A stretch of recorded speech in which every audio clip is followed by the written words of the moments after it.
The Trelaw building was and is on Olive Street near 6th on the west side.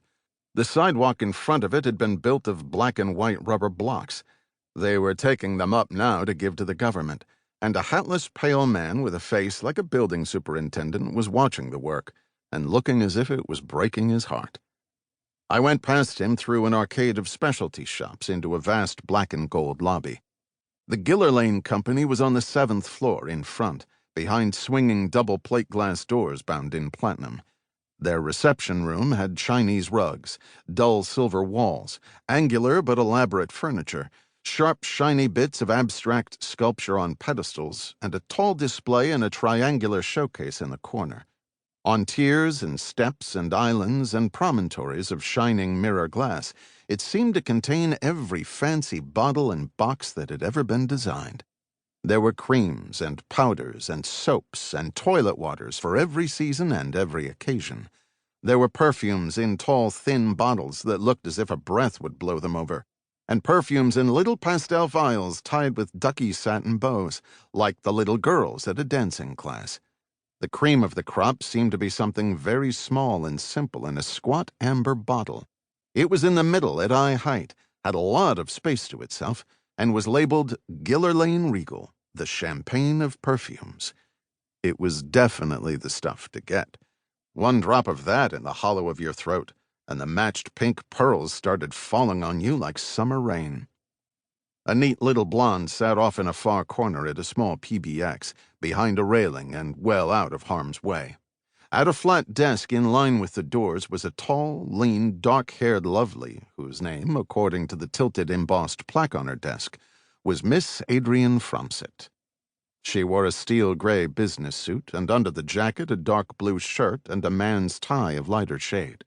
The edges of the folded handkerchief in the breast pocket looked sharp enough to slice bread. She wore a linked bracelet and no other jewelry. Her dark hair was parted and fell in loose but not unstudied waves. She had a smooth ivory skin and rather severe eyebrows, and large dark eyes that looked as if they might warm up at the right time and in the right place.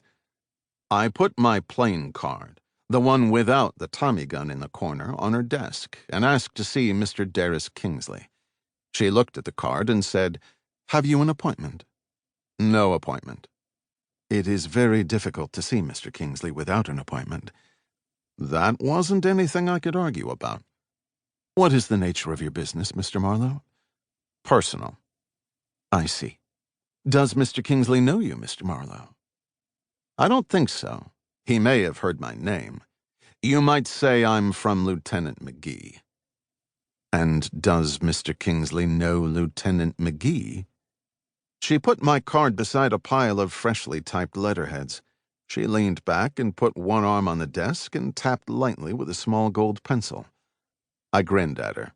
The little blonde at the PBX cocked a shell-like ear and smiled a small, fluffy smile. She looked playful and eager, but not quite sure of herself, like a new kitten in a house where they don't care much about kittens. "I'm hoping he does," I said. "But maybe the best way to find out is to ask him." She initialed 3 letters rapidly, to keep from throwing her pen set at me. She spoke again without looking up. "Mr. Kingsley is in conference. I'll send your card in when I have an opportunity." I thanked her and went and sat in a chromium and leather chair that was a lot more comfortable than it looked.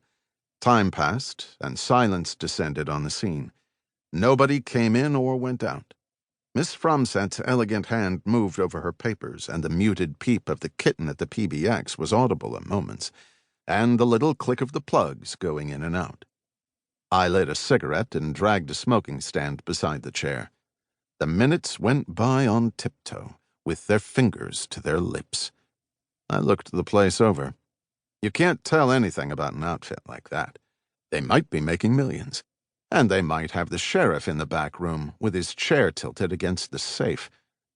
Half an hour and 3 or 4 cigarettes later, a door opened behind Miss Fromset's desk, and 2 men came out backwards, laughing. A third man held the door for them and helped them laugh. They all shook hands heartily, and the 2 men went across the office and out. The third man dropped the grin off his face and looked as if he had never grinned in his life. He was a tall bird in a gray suit, and he didn't want any nonsense. "Any calls?" he asked in a sharp, bossy voice. Miss Frumset said softly, "Mr. Marlowe to see you. From Lieutenant McGee. His business is personal."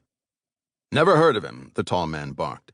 He took my card, didn't even glance at me, and went back into his office. His door closed on the pneumatic closer and made a sound like phooey. Miss Frumset gave me a sweet, sad smile, and I gave it back to her in the form of an obscene leer. I ate another cigarette, and more time staggered by. I was getting to be very fond of the Giller Lane Company.